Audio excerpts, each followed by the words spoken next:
కొండ మీద అక్రమంగా క్వారీ అనుమతులు ఇవ్వడం జరిగింది. ఈ ఊరు ప్రజలందరూ కూడా ఈ కొండ పక్కనే నివసిస్తున్న చాలా లేవుట్లో ఉన్న ప్రజలు కూడా దీన్ని తీవ్రంగా అభ్యంతరం వ్యక్తం చేస్తున్నారు. ఎటువంటి పంచాయతీ అప్రూవల్ కానీ ప్రజల నుంచి కానీ ఎటువంటి అభ్యంతరాలు తీసుకోకుండా దీన్ని అప్రూవల్స్ ఇవ్వడం జరిగింది. సో ఇదే విధంగా ఆ కొండ మీద మంచి దేవాలయం కూడా నిర్మాణం అవుతుంది. ఈ చుట్టుపక్కల ప్రజలు ఈ విజయనగరం జిల్లా మొత్తం కూడా దేవాలయానికి వచ్చి ఇష్టమైన భగవంతుని మొక్కుకుంటూ కోరుకుంటున్నారు.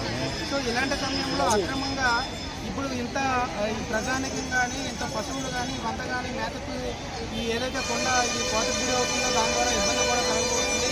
సో దీని అందరినీ తీవ్రంగా ప్రజలందరూ ఏకకంఠంతో అందరూ కలిసి ఈరోజు దీన్ని వ్యతిరేకించడానికి ముందుకు వచ్చారు. ఇదే విధంగా ఇంకా ముందుకు కొనసాగితే దీన్ని ఇంకా ముందుకు తీసుకెళ్ళని కూడా మేము మీడియా ముఖంగా ప్రజలతో పాటు ప్రజా నాయకులతో పాటు ఏకతాటిపై రాజకీయాలకు అతీతంగా ఊరంతా కూడా కలిపి ఈరోజు కలెక్టర్ ఆఫీస్కి ధర్నా చేయడానికి రావడం జరిగింది. సో ఈ మీడియా ముఖంగా కూడా తెలియజేయాలంటే ఈ ప్రజలకి ప్రజానికానికి మా వంతు మీ గొంతుని మీరు కూడా వినిపిస్తారని మేము అందరూ కోరుకుంటున్నాం.